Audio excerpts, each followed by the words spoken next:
Olá, amigos que nos acompanham sempre aqui no Ponto a Ponto pela Network Group Play. A cidade de Manaus vai sediar o 8º Congresso de Oncologia Panamazônico.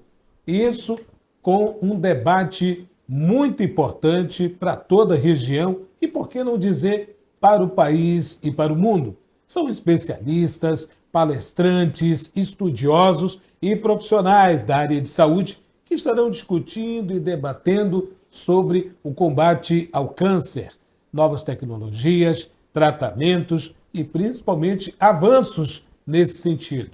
Para isso, nós convidamos a presidente do Congresso, doutora Kátia Torres, que vai estar conosco também falando sobre, além da importância desse encontro, mas também das novidades que serão apresentadas durante o evento. Comigo estará o jornalista convidado Calbi Cerquinho. Seja bem-vindo ao Ponto a Ponto. Obrigado, Jackson, pelo convite. Estamos aqui à disposição. Tudo bem? Tranquilo. Direto da redação da Jovem Pan News Manaus, a jornalista Caroline Marques. Bem-vinda, Caroline. Obrigada, Jackson. Estamos aqui. Muito bem. Doutora Kátia, mais uma vez, prazer em revê-la. E, é claro, vamos falar sobre esse congresso que já é um sucesso, né, na sua preparação. Seja bem-vinda ao Ponto a Ponto. Muito obrigada, é um prazer estar aqui. Aceitei esse convite assim de muito bom grado. Obrigada pelo espaço para a gente falar sobre essa grande evento que a gente está lançando mais uma vez aqui no nosso estado.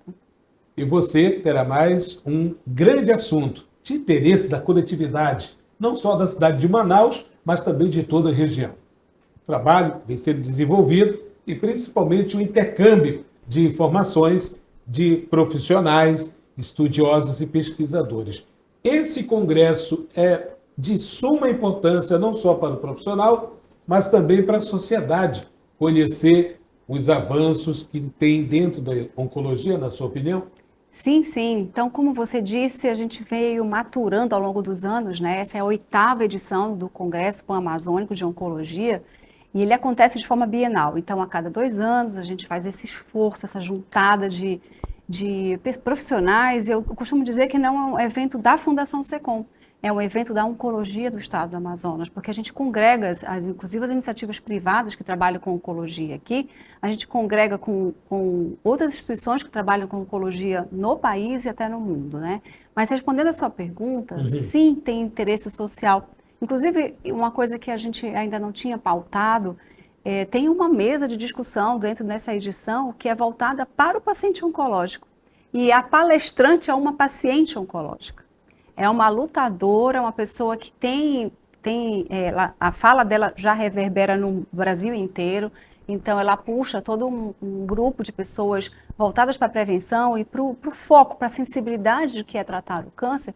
Ela é uma paciente que enfrentou o câncer de mama e ela traz conforto para quem está enfrentando, ela traz voz para quem está enfrentando e vai trazer debates junto com a gente também no Congresso. Doutora Kátia, a senhora falou essa é a 8ª edição. Eu queria que a senhora fizesse uma espécie de balanço, de resumo e dos resultados positivos dessas edições anteriores, para que a gente chegue agora na 8ª edição, com certeza, tendo a certeza, principalmente, de que realmente está valendo a pena a realização desse congresso. Então, se não houvesse sucesso nas anteriores, a gente não ousaria fazer mais uma, né? Então, sim, tem sido uma história de sucesso. Essa é a 8ª, mas nós já aprendemos com a primeira, com a segunda, com a terceira, e assim foi. Aprendemos na execução, aprendemos em como fazer a mensagem chegar. E, principalmente, fazer a mensagem discutida e trabalhada, chegar para quem está naquela sala de aula, naquele momento, daquela edição, daquele evento, mas depois isso extravasar para dentro da própria instituição, para que isso seja transformador dos nossos processos. Então, por que a área da saúde se reúne? Primeiro, para conhecer o que tem de novo, que a gente ainda não alcançou, que a gente pode alcançar, se inspirar, se instruir, se abastecer de informações para nos encorajar nas mudanças e, principalmente, incorporar essas mudanças na medida do possível, no curto prazo, médio prazo ou longo prazo, né? Eu me lembro que na primeira e na segunda edição, a gente brilhava os olhos em falar das tecnologias de uma sala integrada, sala cirúrgica integrada. Eu não me lembro lá no meio do caminho, talvez na 5ª, na 6ª edição, a gente já estava falando resultados da nossa sala integrada que o SECOM passou a ter. e que nós, através da área de ciência e tecnologia, eu represento essa área dentro da Fundação SECOM, a área de ensino e pesquisa, nós buscamos parceiros aonde? Na, então, Secretaria de Ciência e Tecnologia, UEA e FAPEAM. E dessas entes, nós conseguimos recursos financeiros, na época foi um investimento de 3 milhões de reais, e nós montamos uma sala cirúrgica do SECOM. Das 9 que lá existem, uma é uma sala integrada, cirúrgica integrada. E foi resultado de discussões, onde a gente se inspirou, onde a gente buscou no AC Camargo, na Beneficência Portuguesa de São Paulo, onde quer que seja, entes profissionais que já tinham essa prática. Os nossos profissionais já tinham práticas, mas não tínhamos os instrumentos. Então, nós nos fortalecemos no argumento. Isso que é interessante. Ainda né? tem outro exemplo que eu gostaria que a senhora relatasse nesse momento, que é a questão do Coari.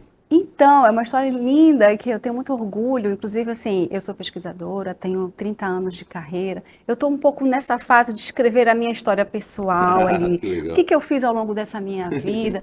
E agora, fazendo esse exercício, esse foi um ponto forte da minha carreira que eu gosto de falar, e isso representação não minha, mas de um grupo de pessoas, muitas pessoas impactantes. O que foi essa história? Um belo dia, uma professora da Universidade Federal do Amazonas, lá do campus de Coari, enfermeira, me procurou. Doutora Kátia, eu não me conhecia, eu não a conhecia. Eu quero fazer o meu mestrado. Eu oriento no programa de iniciação, no programa de pós-graduação, lá da UFAM, no programa de Imunologia Básica Aplicada, PPGIBA. E aí eu disse, olha, eu estou com uma linha de pesquisa, a gente trabalha com HPV, trabalha com prevenção do câncer, e eu sou, agora outro parênteses, egressa, meu doutorado foi lá na Faculdade de Medicina da USP. E o meu ex-orientador, ele virou meu tutor para a vida, né? Ele é o meu guru científico até hoje. E aí eu continuava ainda trabalhando com ele, e nós dois conversando, a gente pensou, elaborou esse estudo. Qual foi esse estudo?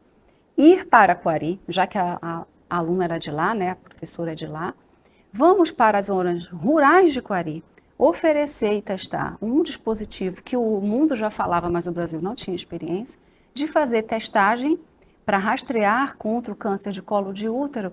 E naquela época, né, a gente só tinha isso em discussões, mas não era uma realidade, de fazer o rastreio preventivo do câncer de colo de útero, não pelo teste que se fazia, que era o Papa Nicolau, que é um teste que a gente chama de preventivo, que a mulher vai no ginecologista, seja com o enfermeiro ou com o médico, naquela posição ginecológica, deitada, e o profissional faz a coleta, prepara uma lâmina, e isso, o material é levado para o laboratório para a gente ver o quê?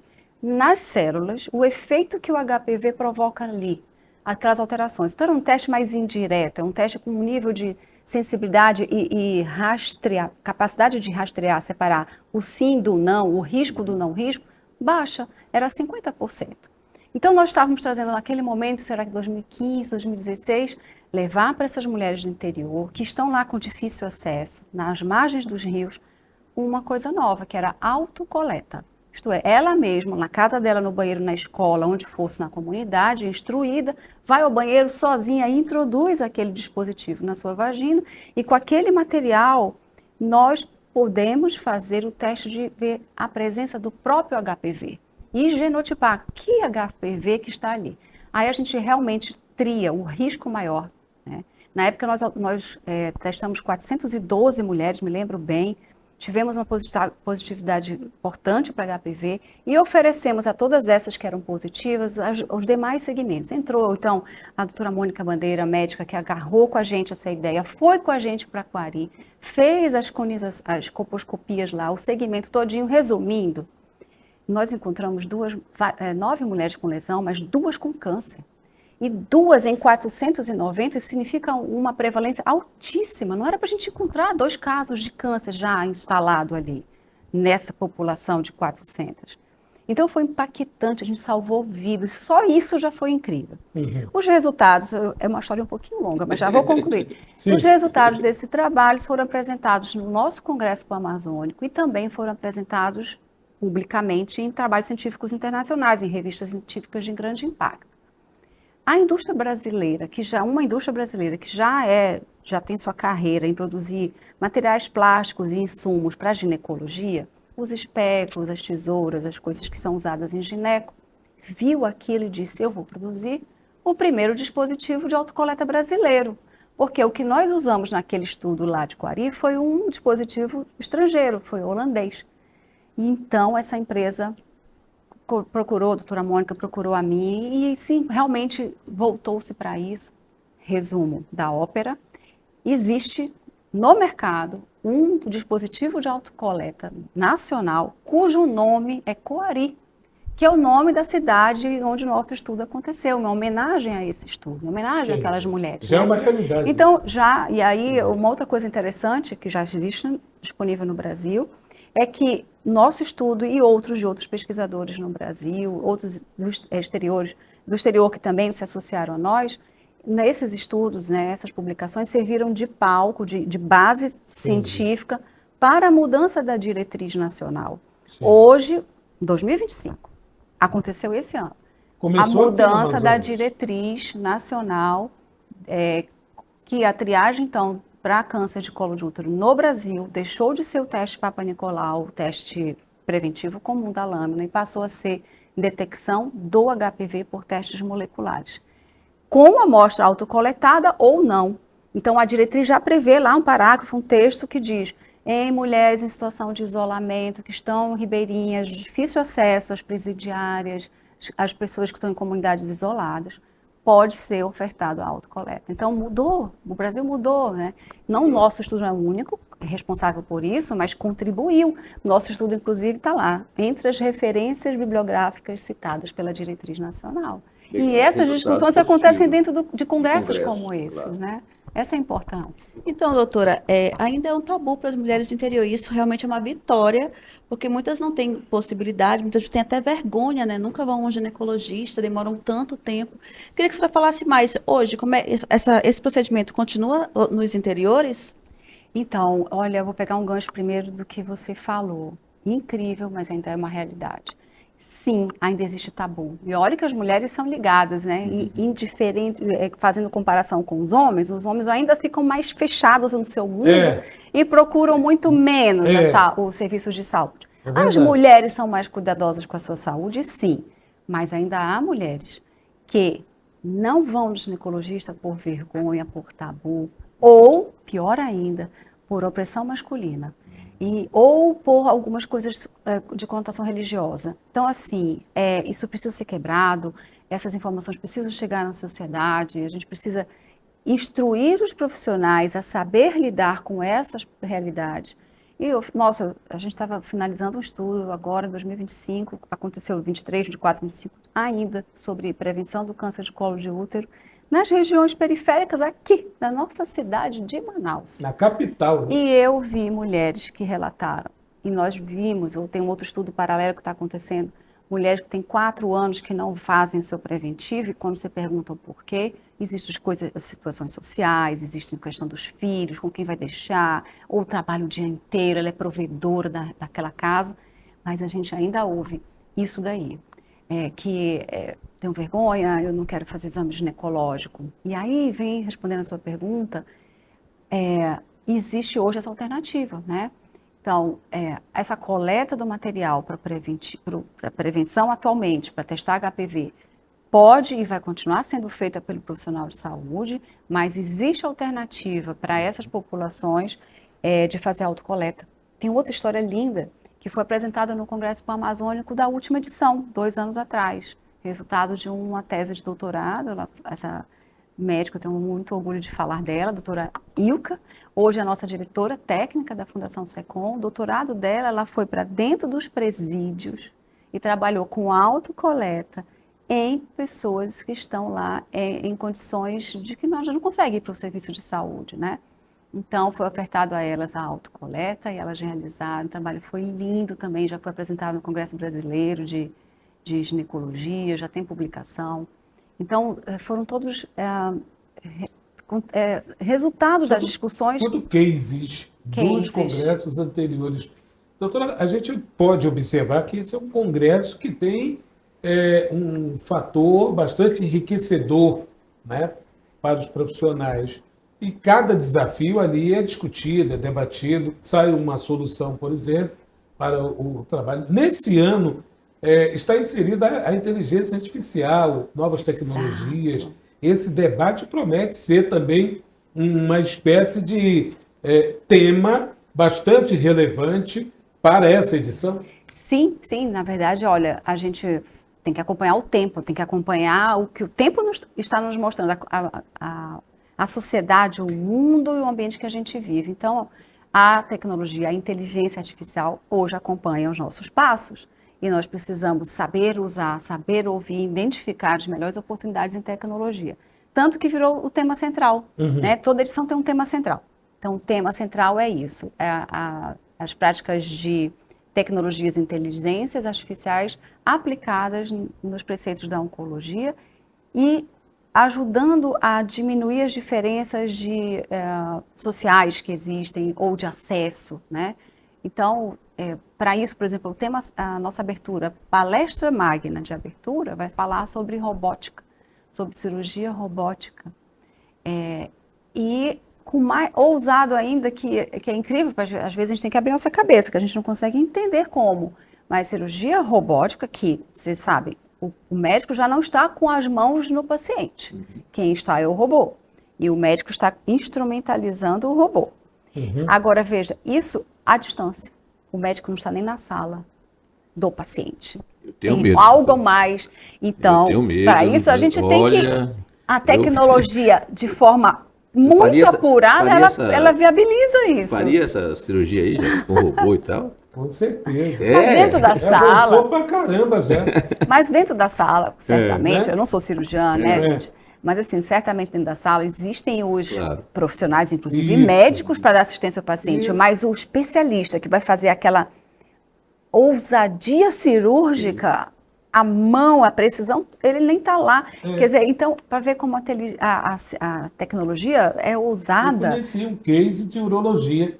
A câncer de uro usa próstata, muito. Do computador Da Vinci. Exato. Né? Que é do Sírio-Libanês. Da robótica. Exatamente. Nós vamos ter uma mesa redonda sobre câncer de próstata. Exatamente. E os nomes nacionais, que inclusive são os grandes cirurgiões que fazem parte do treinamento dos melhores cirurgiões de robótica no Brasil, vão estar aqui. Esse vem presencialmente falar sobre robótica. Ainda não é uma realidade do Amazonas, a robótica.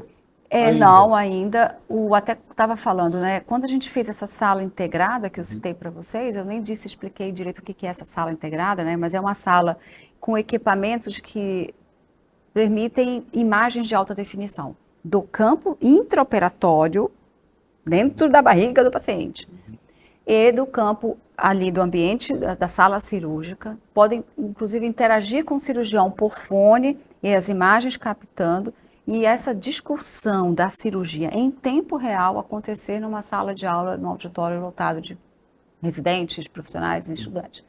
Então, essa sala integrada permite isso para cirurgias minimamente invasivas.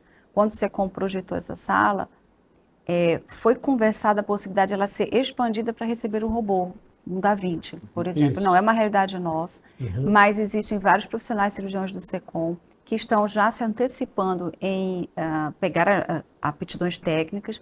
Existem profissionais vários em Manaus que já fazem essa cirurgia, estão habilitados e treinados, mas eles fazem a cirurgia fora, levam seus pacientes para fora e voltam, né? Então, isso já também é uma realidade. Hoje o SECOM tem uma realidade da cirurgia também de videolaparoscopia. Sim, isso sim. Isso Essa aí sala integrada, ela é totalmente por videolaparoscopia, Mas todo mundo minimamente faz? invasiva. Não, isso é uma coisa seletiva? Como é que faz? Muitos dos cirurgiões já fazem para diferentes tipos de abordagens cirúrgicas ou tipos de tumores, né? Não são todos, também não tem necessidade para todos. Claro.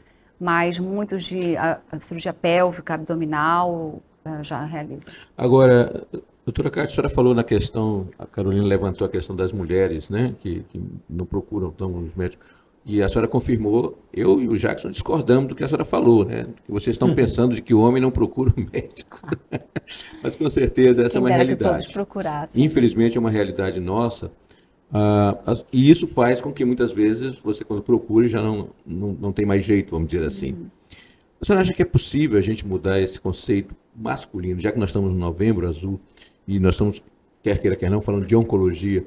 A senhora acha que é possível a gente mudar esse conceito com relação aos homens? O que tem que fazer para que os homens procurem mais os médicos? Sim, vamos aproveitar esse espaço, né? Eu concordo com você. Quando eu me sentei aqui, eu olhei para esse fundo azul. Aí eu pensei, nós estamos no Novembro Azul. Claro. E nós vamos falar sobre isso de alguma forma, e você já está aqui puxando. E sim, olha, é questão de tabus e de cultura, né? Cultura. Mas acho que isso infelizmente, é uma coisa no mundo inteiro. Eu acho que, vamos pensar no contexto histórico, antigo, não é tão atual, mas assim, o que a gente traz da história? O homem era o provedor da casa. Hoje em dia isso mudou, né? Mas assim, é o provedor, é o cara que trabalha, vai para a rua, trabalha, e aí ele não tem tempo para... Eu acho que isso veio dessa cultura. Mas hoje as mulheres, sim, elas assumem um papel importante dentro de casa como provedoras também, né? Existem esse equilíbrio maior. Agora é uma questão de consciência. Então, a pergunta foi, você acha que é possível? Eu acho que é possível com muita educação e saúde. Eu poderia Quebrar acrescentar, ideias, né? sem querer lhe cortar, mas já cortando um pouquinho, eu queria lhe acrescentar que além dessa questão do trabalho vai e volta, corre e não tem tempo, a gente ainda enfrenta um problema para saber dos nossos problemas. A gente tem um tipo de exame que não é comum entre os homens. E isso eu acho que fez durante muitos anos, e eu acho que continua fazendo, com que o homem se afaste dessa questão do toque e tudo mais. Eu estou errado Mas nisso? veja, como mulher, eu vou um pouquinho discordar. Certo. Cara, a mulher faz o exame ginecológico, né? Não. Por que o homem não pode fazer? A mulher deita numa posição não muito agradável, fica exposta de uma forma aberta ali, e a gente se submete e tal. Então, assim, é tabu, é cabeça, é desagradável também para a mulher colocar um espéculo e ficar na posição ginecológica. Não é agradável para o homem fazer um A gente toque. está falando de saúde. E é uma coisa rápida, é um profissional treinado, vamos lá, né? Então, pensa, em 1 minuto que eu faço esse exame, às vezes eu salvo uma minha vida inteira. Claro. É consciência. Então, colocar na educação dos nossos filhos, nas escolas, trabalhar, às vezes eu até penso assim, a gente não vai mudar aquela cabeça já estabelecida. Talvez esses, meia idade para frente, vão seguir exemplos de quem? Dos jovens. Vamos trabalhar na cabeça dos meninos, dos jovens.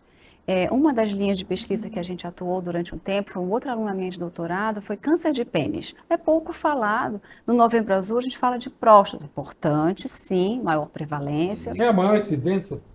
Não tem dúvida. Mas o câncer de pênis ninguém conversa. E é uma Câncer de realidade pênis bastante... existe. E, infelizmente, é uma doença que a gente já até caracterizou como uma doença negligenciada, porque pouco se fala, pouco se diagnostica. O Brasil é considerada uma doença rara, mas no Brasil não é tão raro, e no Amazonas e no Nordeste especialmente. Então, nós fizemos estudos de prevalência primeiro, e depois de segmento desses casos, e fomos procurar, inclusive, se o HPV está envolvido nisso, e parte do problema é provocado pelo HPV, não 100%, como é no câncer de colo de útero, mas por parte sim, e nós vimos casos, sabe, tristes. Era esperado, a literatura mostra que em senhores de 55 anos em diante, que é a maior prevalência, nós encontramos em jovens de 25 anos com câncer de pênis. E, senhores, o tratamento é cirúrgico. E imagina que cirurgia é essa? É penectomia, é retirada do pênis, total ou parcial. É extremamente agressivo. É curável com um tipo de cirurgia como essa. Mas também vimos histórias lindas de superação, que mesmo após, essa é curiosidade, já que a gente está falando de saúde do homem, né? De senhores que fizeram penectomia parcial, e daí a gente também perguntava sobre qualidade de vida pós-cirurgia, qualidade de vida, inclusive sexual, e essas pessoas se superaram, continuaram tendo suas atividades, sabe? Pularam a fogueira. Mais um. Então, assim, é um tipo de câncer que precisa ser conversado. E aí fala-se, metade do problema, da causa do problema é higiene. Ninguém conversa sobre isso com os nossos garotos. Eu tenho 4 filhos homens. Então, minha educaçãozinha, olha, meus queridos filhos, vamos levar os seus pintinhos bem direitinho. É higiene. É higiene. Abrir bem, tirar toda a sujeira, sabe? Então, tem que tirar tabu. Eu estou falando aqui de uma forma até muito espontânea sobre o assunto, mas a gente tem que falar. Mas eu acho que assim que tem que ser. Né? Então, você chegar exatamente quem que lá. conversa sobre isso com os nossos fala meninos? da saúde da mulher, cara. Sim. Doutora, me fala um pouco mais sobre quais são os outros temas que vão estar sendo debatidos nesse congresso. Então, obrigada pela oportunidade de falar sobre isso, que a gente se empolga nas conversas e cadê o Pan Amazônico, né? Pan Amazônico deste ano tem temas diversos. Primeiro, para passar um panorama, são 3 dias de evento, 3 salas ao mesmo tempo, paralelas, e o dia inteiro. Então, imagina, é um volume muito grande. São 190 palestras. Então, tem tema para todo gosto, vamos dizer assim, de toda a área de interesse. Primeiro, é importante que todo mundo saiba, né? Tratar uma pessoa com câncer não se trata de forma com uma única especialidade ou 2, 3.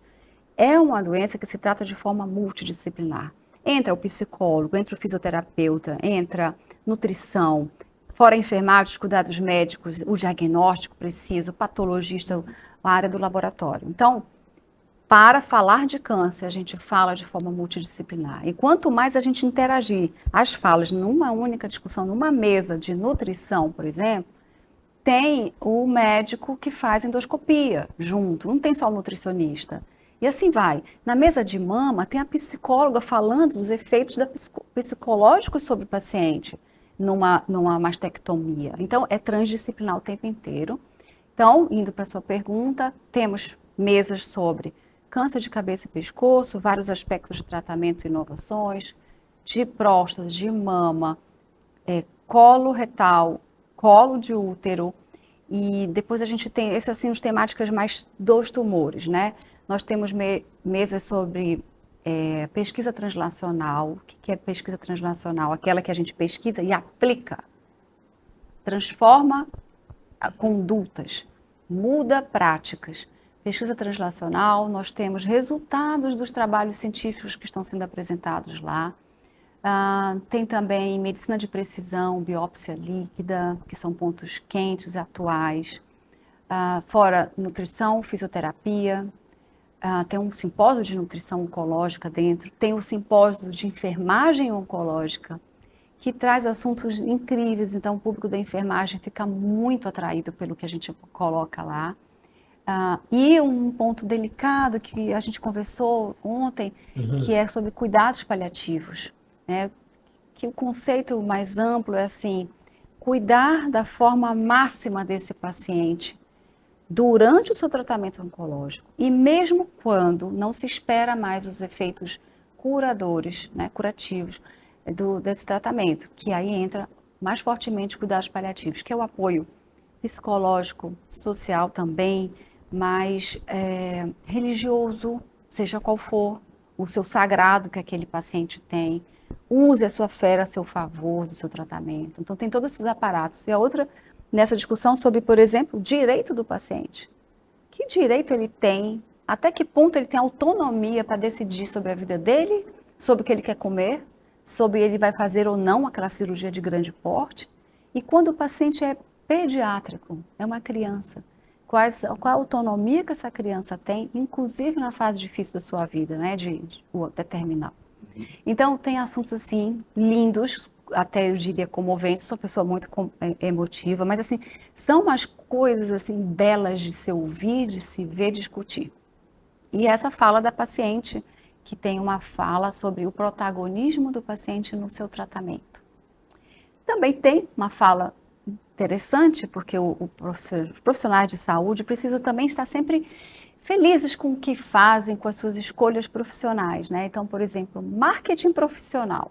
Como você desenvolver a sua carreira. Motivacional, né? Então, esse tipo de coisa. Acho que eu fiz um pupurri assim do que tem no evento, mas tem só muito mais detalhes. Para concluir, detalhes. com relação ao Congresso, claro, concluído do ponto de vista, a expectativa para reunir quantas pessoas, mais ou menos, nesse Congresso? Nós estamos nos preparando para 800 pessoas. Esse é o nosso público esperado. Nós já tivemos uma edição em 2015, que foi no Vasco Vasques, foi uma mega edição, a gente teve uma super produção. Nós atingimos 1.200 pessoas, né, voltadas para a oncologia. Esse ano está com a expectativa de 800, acho que é isso que a gente deve atingir mesmo. Como eu disse, todas essas áreas de conhecimento, fisioterapeutas, nutricionistas, psicólogos, médicos, enfermeiros, biomédicos, todos esses profissionais são atraídos e os estudantes, né? Nosso público é muito grande de estudantes dessas áreas da saúde. Oportunidade de Até, acesso a novas até porque tecnologias. o certificado do Congresso Pan-Amazônico de Oncologia hoje é disputado pelos estudantes. Tem lá quantidade de carga horária que eles levam para a faculdade e computa isso, né? São 30 horas atestadas. Tem né? convidados internacionais nessa edição. Exatamente. Né? O Congresso Pan-Amazônico, acho que desde as últimas 5 edições, passou a ser considerado internacional. A gente configura isso porque a gente passa a ter palestrantes internacionais. E a FAPEAM, que é a Fundação de Amparo à Pesquisa do Estado do Amazonas, é uma forte parceira nossa no fomento desse congresso. Caracterizou como internacional e patrocinou, né, financiou como internacional. E esse ano a gente tem a CAPES também, né, que apoia a pós-graduação. Então, dentro do nosso evento, nessa edição, tem a participação em vários pontos da programação de estudantes de pós-graduação, doutorandos e mestrandos, dos programas aqui da UFAM e da UEA. É um grande evento, hein? E esses internacionais esse ano vão trazer temas relacionados ao câncer de colo de útero e também uma experiência, uma fala da Associação Americana de Prevenção do Câncer, então uma fala de uma pessoa dos Estados Unidos sobre as alterações climáticas e o câncer. Opa. Como podem influenciar no câncer. Dentro da COP30 deveria ter isso né? aí. Interessantíssimo, está quente esse tema. Está bem atual. Doutora Kátia, é claro que o Congresso, e o nosso assunto aqui, na verdade, é o Congresso, mas quando eu converso com algum médico oncologista ou coisa parecida, não tem jeito, eu sempre quero saber que o câncer continua matando, o câncer continua fazendo vítimas em todo o país, no mundo, mas especialmente no nosso Amazonas. E eu sempre me preocupo, do ponto de vista até profissional, para dizer para as pessoas, olha, o câncer tem uma origem, tem uma causa, né? Que a gente, eu como apenas um jornalista, não tenho o menor como explicar isso. Eu queria que a senhora falasse um pouquinho para as pessoas que estão nos ouvindo agora, nos vendo, se é possível a gente ter, a senhora falou das crianças, por exemplo, é uma prática interessante para que não vai ter o câncer de pênis, mas é possível a gente pensar nas crianças, principalmente, uma prática que essas crianças mais tarde não vão aparecer um câncer. É possível então, isso? olha, é difícil responder essa sua pergunta, porque eu gostaria muito de dizer, existe a fórmula mágica eu sei e que não isso tem, vai verdade. mudar o mundo Claro, e nós temos claro. não vamos ter mais câncer. Não tem essa resposta, né? Mas existem sim muitas consciências da vida prática que a gente pode carregar. Vou trazer aqui 2 conceitos. Existem tumores, existem cânceres que eles são de origem hereditária, mutacional, e que esses são os que são responsáveis pela maioria dos cânceres pediátricos. Então, esses são difíceis de serem evitados e o diagnóstico precisa ser feito o mais rápido possível, mas assim, a perspectiva é baixa, sabe, de cura. Para alguns casos, existem algumas leucemias que são altamente curáveis. Eu conheço vários casos de crianças curadas de leucemia e de linfomas, mas existem alguns tumores assim que eles são rápidos e eles têm essa conotação genética forte. Mas, meu amigo, tem coisas que isso vale a pena a gente falar, e obrigada pela oportunidade, que sim, existem vários tumores que são preveníveis ou que são evitáveis, e que eles vão acontecer na vida mais madura da pessoa, porque ao longo de uma vida inteira ela se expôs àquilo. Então a gente pode mudar, sim, a história da humanidade em relação ao câncer, com vários, dependendo do tumor, né, mas assim, com muitas práticas. Para a mama, a gente acabou de sair do Outubro Rosa, fazer o autoexame, ficar ligado, fazer os exames de mamografia quando é indicado, você vai pegar uma lesão muito no início, tratável, curável. Mudou a história, né? Agora, eu gosto muito, eu estou estudando atualmente, eu estou fazendo até um pós-doutorado, e o tema do que eu estou estudando chama epigenética. O que é isso? É a alteração do gene provocado por ações externas, tipo poluição, tipo agentes químicos ou alimentação. E aí, esses agentes externos provocam alterações nos nossos genes, são evitáveis. Então, tem tumores que são evitáveis pelas nossas práticas. E aí, queridos ouvintes, gente, nós podemos mudar a nossa vida. É uma questão de decisão pessoal. prática de exercício físico muda a perspectiva do câncer. Evitar a obesidade muda a perspectiva do câncer. E isso eu sei que é difícil, mas a gente pode ter consciência para isso. E os hábitos alimentares. Evitar o estresse. Eu sou, né, da área da pesquisa básica ali, imunológica. A gente conhece, os artigos mostram a bioquímica, a física da coisa, como acontece, como o estresse altera as barreiras do nosso corpo.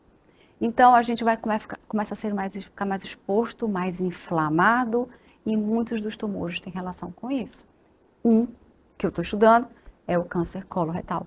Então, o câncer de intestino, ele tem muito a ver com a nossa alimentação, com as bactérias que habitam o nosso intestino, que tem a ver com a alimentação, com as práticas, até tem coisas relacionadas ao sono.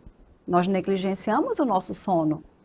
A gente deve dormir bem, deve ter os cuidados para uma higiene do sono, evitar coisas que nos deixam muito ligadas já no horário depois das 5 da tarde. Então, são coisas assim que a gente ouve na vida falando, mas a gente não tem noção de quanto aquilo pode mudar a nossa vida e evitar tumores. Na prática, a senhora falou de alimentação, por exemplo, enlatados, isso aí a gente tem que evitar. Multiprocessados, alimentação muito processada. A gente deve procurar tirar os embutidos, os uma vida mais leve, enlatados. saudável. Tentar. Tentar. Tem aquela máxima, né? Desembrulhar menos. Isso. Não é isso? Viver Isso aí, mais. É tipo assim, quanto mais a comida que tu vais comer, ela é empacotada, embrulhada, processada e lacrada, menos natural ela é. Vamos tirar da horta? Eu sei que na prática não é assim, mas vamos buscar o que tem de melhor. Eu fico pensando, enfim, evitar. Hoje a informação está muito mais ampla. A informação está muito mais ampla. E mesmo assim, há uma negligência de grande parte da população. Né? Em anos anteriores, décadas anteriores, o número de cânceres, por exemplo, era menor, no sentido de que a vida não tinha tela, não tinha sedentarismo, não tinha os processados, como ainda há pouco foram citados, o nível de açúcar era controlado. Então, Exato. Tudo isso tem uma relação nesse ponto.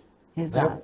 Voltando para essa questão de vida saudável, prática de exercícios e etc., o senhor acredita que com isso há uma redução natural se houver uma consciência coletiva, na sua opinião? Eu acredito que sim, sabe? Outro dia eu estava até numa mesa de almoço assim, com o Dr. Gerson, né? Nosso diretor-presidente do SECOM, e ele é mastologista, e ele olhou para mim e estava falando sobre menopausa, né?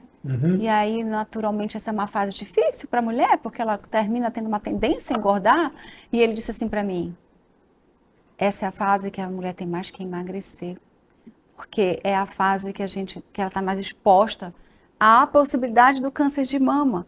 Então, sabe, Jackson, é uma questão de consciência, de dizer assim, cara, aquilo ali realmente reflete na minha saúde, e tentar hábitos que a gente foi deixando de lado, como você falou, antes tinha menos tela, e a gente andava mais, caminhava mais, sei lá. Subia mais escadas? Mais nas escadas, né? Algumas práticas assim, e que às vezes a gente comia mais deixa goiaba no distante. pé, né? Goiaba do pé, um pouquinho de tapuru dentro. Fazia bem. Uma manga caída no chão ainda. Bebia mais água. Doutora, eu queria saber se o SECOM ele realiza algum tipo de exame genético em relação ao colo retal, que ainda é tabu, né, para ser realizado. Olha, atualmente, por conta de estudos que nós estamos realizando, e eu sou uma das pesquisadoras responsáveis por esse estudo, junto com a doutora Valquíria, nós nos associamos ao grupo do AC Camargo Cancer Center, que é em São Paulo, virou um grande parceiro, e nós estamos com um grande projeto que chama ENCOR, Espectro Molecular do Câncer Coloretal. Então, por conta desse grande projeto, nós buscamos investimentos da FAPEAM, de outros órgãos de fomento, e junto com a parceria com a AC Camargo, nós estamos com um volume de 242 pacientes com câncer coloretal, que nós envolvemos nesse protocolo de pesquisa. E para esses pacientes, nós estamos fazendo as coletas de amostras do tumor. No ato cirúrgico, a gente sai com um pedacinho lá do tumor, a gente leva para o laboratório, faz extração de DNA, e estamos sim fazendo algumas análises genéticas. Em parceria com a Secamargo, a gente inclusive tem os resultados de que tipo de alteração. Nós já temos, inclusive, casos de pacientes que são síndromes genéticas familiares. Então, a gente já começou a detectar pontos que a gente precisa fazer a orientação para o familiar. Então, nessa mesma corte de pacientes, nós temos um senhor com câncer coloretal e acredito que a filha também com câncer coloretal. E aí a gente detectou que é um caso de síndrome, que é uma herança genética e tal. Isso. Tem Então, uma a faixa gente... etária de maior incidência? Não? Maior incidência a partir dos 50 anos, 55 anos, né? Então, nós estamos fazendo, mas dentro desse protocolo de pesquisa, tá? Não é uma rotina do hospital e em algum momento esse projeto precisa encerrar com tudo, como projeto, ele tem começo, meio e fim, tem também a sua finalidade do financiamento, né? E daí a gente vai trabalhar resultados e publicações e tal. Mas a tendência é que isso, nessas discussões, inclusive a gente vai apresentar no Congresso Pan-Amazônico desse ano os resultados desse trabalho, que com isso, aos poucos, a gente consiga incorporar na rotina do hospital. Agora, doutora Kátia, o Brasil viveu aí por conta, eu ouvi muita discussão aqui em Manaus, da questão da redução da idade para fazer a mamografia. Sim. Né? Passou aí para 40 anos, se não me engano, coisa parecida. Eu queria ouvir sua opinião sobre isso, se realmente vale a pena, porque eu ouvi alguns médicos dizendo que tem casos que não seria necessário, coisa parecida. Eu queria ouvir sua opinião um pouquinho. A senhora falasse um pouquinho como era e como está ficando agora. Então, assim, houve um movimento federal, né, do Ministério da Saúde, de aumentar a faixa para início das mamografias. Isso ia deixar de fora muitos casos de mulheres jovens que não iam ser rastreadas. Claro que fazer mamografia tem lá suas considerações a serem feitas. Por exemplo, custo, acesso. Toda mulher nessa idade vai ter acesso? Tem mamógrafo para todo mundo? Tem fila? Vai ter fila? Como é que vai ser isso dentro do SUS? Etc. Tudo isso precisou ser pensado. E um certo grau vamos dizer assim, de necessidade, né, de análise, que foi o questionamento feito.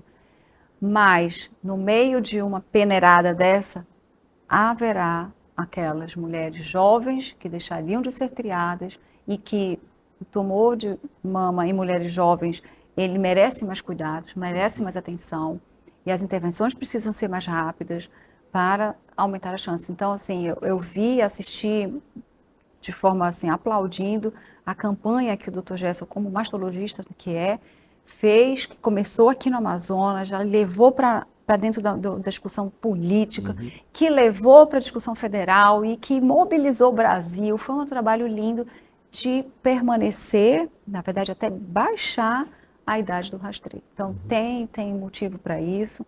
Claro que existe uma análise que o SUS faz, que é importante, que é o custo-efetividade disso. Quer dizer, o quanto que custa e é efetivo ao mesmo tempo, que justifique o custo, né? Então, existe uma área da saúde, que eu não sou especialista, mas eu admiro muito, que é os especialistas em economia e saúde. Alguém tem que fazer a conta do custo-benefício. Né? Para colo de útero, eu tenho participado muito dessas discussões. O custo-benefício de fazer novas tecnologias.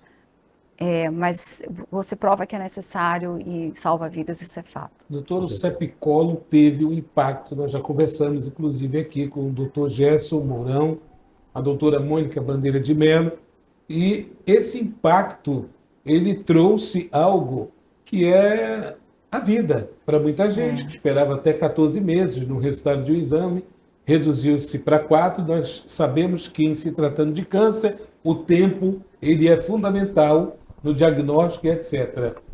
Para outros tipos de cânceres, por exemplo, é preciso ter também essa especialidade no diagnóstico? Então, o Sepicolo trouxe resolutividade, né? Porque nós triávamos, diagnosticávamos as lesões precursoras, mas havia demora para tratar efetivamente, com chance daquilo que era precursor, que nem viraria câncer, de fato invadir e virar câncer, e aí o tratamento já é mais custoso, psicologicamente afeta muito mais e tal. Então, a exemplo do que foi feito para câncer de colo de útero, é desejável sim que para os outros tumores se tenham condutas assim semelhantes. não necessariamente trazendo todas elas para dentro da Fundação SECOM, Sim. mas levando o papel para o Estado, né, eu digo o Estado de uma forma ampla, assumir isso. Então, para a mama, alguns progressos muito bons foram feitos. Existem hoje dentro da prefeitura, inclusive foi estimulado pelo SECOM, o doutor Jesse, outras pessoas, para que a prefeitura assumisse, ou o Estado também assumisse, os centros SMD, Centros de... eu esqueci o nome da sigla, mas é assim, de fazer a biópsia guiada por ultrassom, precisa para que esse diagnóstico aconteça rápido, né? Então, e que o histopatológico aconteça rápido. Então, respondendo a sua pergunta, sim, vários outros tumores merecem a celeridade do diagnóstico e o foco para que, tendo uma suspeição, que a gente chama assim, alta suspeita, né? Uma forte suspeição, seja de forma rápida diagnosticado e fechado o diagnóstico. Hoje o Brasil inteiro, o Amazonas também, carece de patologistas, médicos que fazem a última palavra, né? Dão o laudo ali. É invasivo, é tumor, e que tipo de tumor? Porque também hoje a oncologia trabalha com... Os tratamentos são diferenciados, né? Não sei se vocês, assim, mais leigos, né? Eu também aprendo muito com os especialistas, mas, assim, existem tumores de mama e tumores de mama. Eles não são iguais. Existem os tipos histológicos e bioquímicos distintos, genéticos distintos. Câncer de intestino, existem os que têm alteração no gene A ou B ou C. E o tratamento pode ser diferenciado. Se for o A, o tratamento é do A, o do B é do B. Então, para isso, as minúcias, que a gente chama de medicina de precisão, elas vêm e o ideal é que se tenha resolução para tudo. Claro que nós temos o céu não é o limite para a gente, o SUS tem as suas limitações no sentido do acesso e do custo mesmo, né? Dentro dessa questão do SUS e do custo, doutora Kátia, a gente sabe que o SECOM é uma referência no tratamento do câncer não só para o Amazonas, mas alguns estados vizinhos e até países aqui da nossa região são atendidos pelo SECOM. Diante disso, a gente tem aquela questão, não é, lógico, a pergunta não é para dizer se vai ser feito ou não, mas a gente pensa na questão da população. A quantidade da população tem aumentado cada vez mais. Está na hora também, eu queria saber a sua opinião, do ponto de vista clínico, do ponto de vista de uma médica, já está na hora do SECOM já estar em outros lugares, colocar mais SECOMs, não só no estado, mas principalmente também em outras regiões. Capacidade instalada, né?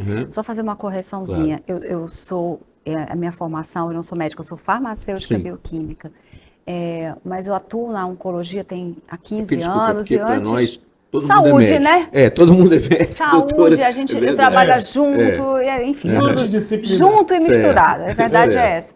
Mas eu concordo, sabe? Existe até uma conta, que de novo os gestores e o pessoal da economia em saúde faz isso muito bem, que é quantidade da população, idade populacional, porque quanto mais velho, maior chance de ter câncer. E hoje, graças a Deus, a população está vivendo mais tempo, então está envelhecendo e vivendo mais tempo, então o volume de pessoas com câncer está a tendência de aumentar, versus o que está sendo ofertado, que capacidade instalada o Estado do Amazonas e a região norte tem para isso. Então, assim, eu já assisti algumas discussões sobre isso e já se aponta que há, sim, necessidade de ampliar. É uma questão de paredes, espaço físico, não comporta mais tudo isso. Aliado a um problema que vem junto, quer dizer, um desafio, né? Não vou chamar de problema não, vou chamar de desafio que vem junto, RH qualificado na mesma proporção. Bom, claro. Então não adianta eu ter um espaço amplo, lindo, ampliado, tal, e eu não tenho proporcionalmente os profissionais na mesma. Nós estamos, acredite, caminhando já para concluir o ponto a ponto. Passou rápido. Passou rápido, né? Cada assunto aqui discutido, a gente começou com esse congresso que é muito importante para a classe dos profissionais de saúde, mas para a sociedade também, que fica a par do que está sendo discutido em torno de busca de soluções para um problema que desestrutura toda a família, não só o paciente. Né? Então, nós estamos falando desse combate ao câncer, da oncologia, do papel da Fundação SECOM, dos profissionais que temos aqui, que estão a todo tempo no intercâmbio em busca de soluções para uma população enorme, que é a do Amazonas, né? E muito se discute que nós estamos aqui na Amazônia, estamos distantes das tecnologias, muito pelo contrário. O Congresso está em sua 8ª edição e tem, é claro, tido resultados significativos a cada debate, a cada assunto, a cada case apresentado. Nós aqui compartilhamos tudo isso através do Ponto a Ponto, da Network Group Play, através da Jovem Pan News Manaus 98,7. Por quê? Porque esse é um assunto de importância de toda a coletividade, de todas as raças, credos, de todas as classes da sociedade. E nós queremos parabenizar não só aqueles que estão buscando conhecimento para compartilhar através de suas profissões, mas também aqueles que buscam soluções para a sociedade. É o caso da Fundação SECOM, de todas as equipes envolvidas, tanto as locais quanto as que estão sendo convidadas, tanto aqui do país quanto internacionais. Nós estamos orgulhosos de isso estar acontecendo. Pouca gente sabe, mas isso está acontecendo. Infelizmente, a demanda é enorme. E aí só se vê o escândalo, a fila, talvez o grande número de pessoas buscando o resultado, aquele medicamento que talvez ainda não desceu para atendimento naquele determinado setor. Enfim, mas o que está sendo feito ainda é gigantesco em torno de um problema mundial, a oncologia. Doutora Kátia, nós queremos agradecer sua presença aqui no Ponto a Ponto e dizer que estamos abertos para divulgar os novos cases desse 8º Congresso, logo após ele ser realizado. Faremos isso, com certeza.